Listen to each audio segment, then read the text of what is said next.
While national property prices remain fairly stagnant, property prices in the Western Cape are seemingly booming, especially in and around the exclusive coastal areas. Joining me now from our bureau in Cape Town to give us some insights into the property market within the mother city and surrounding areas is Laurie Wener, Managing Director from Pam Golding Properties, Western Cape Metropolitan. Thank you so much, Laurie, for joining us today. It's unbelievable when you see some of the stats that came out from the December and January period. 60% of the deals were bond-free, and we're looking at big prices coming through as well in big amounts. Tell us what differentiates the Western Cape from the rest of the South African property market. Well, it is a little bit different in that there's usually less property and higher demand. We have beautiful mountains, we have the sea, and there is the aesthetic quality of Cape Town does draw the people. However, it is not a separate market from the rest of the country, and I wouldn't say that the prices are booming. They're certainly soft. They're attracting people, especially cash buyers, who believe that their cash can get them a good deal. It's unbelievable when we see some of these numbers in terms of the cash deals that were made in December and January, one worth 20 million rand, others 16 million and 13 million. Who has that much disposable income, Laurie, that they are able to splurge out on property? Well, you know, regardless of economic conditions, there are always people with money. And those people invariably, regardless of what the market conditions are like, when they're buying at that level, they more often than not buy for cash. Well, taking a look at sectional titles as well, because they were also the flavour during the holiday season as well. Do you see this also gaining traction? I mean, you alluded to the fact that prices are in fact slightly softer and not booming. So in other words, you still can get those good deals in the region. Well, certainly, generally speaking, one would say sectional title, in fact, most property has softened by between 15 and 30%. Therefore, people who have cash are looking to get good deals or bargains if they can. We are also noticing the investor market creeping back. Not the high-flying speculator, but the conservative, long-term investor who is looking to buy and hold property for 5, possibly 10 years.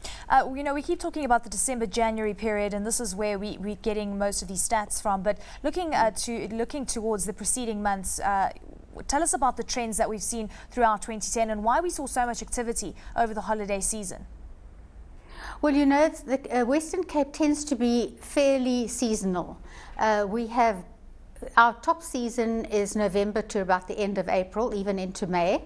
And then it quietens down over the winter. So it's not unusual for us to have higher sales in January, February. And, well, January sales aren't all in yet. And although the banks are speaking of quite gloomy figures, we on the ground have noticed that things certainly did start picking up from January. So traditionally, that is not an unusual trend. And also traditionally, if you could give us an indication of how many people came to the fore and bought a property bond-free, in other words, paid cash. Well, as we said, you know, somewhere between 50 and 60 of all our deals in the Western Cape as a running average have been for cash this year. Well, Laurie, it's quite fascinating when you look at it on a South African national level, and one only has to look at the F&B House Price Index, which showed growth of 1.4% year on year in January from the 3.1% that we saw in December. And, you know, I was chatting to John Luce from F&B, and he was really concerned about the fact that property prices as a whole in South Africa for the next 2 years are expected to remain relatively flat. Do you think this picture is going to be reflected in the Western Cape, or do you think that is one of the nodes of growth for the country?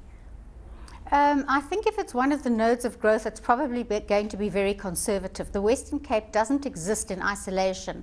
Yes, there might be a little bit of a microcosm in certain mature areas where people tend to hang on to their properties, and they are lower risk areas and lower risk clients, but it doesn't exist in isolation. So the trend will follow here, although it might be a little less severe than some of the other provinces where they are still suffering from major numbers of distressed sellers which are flooding the market.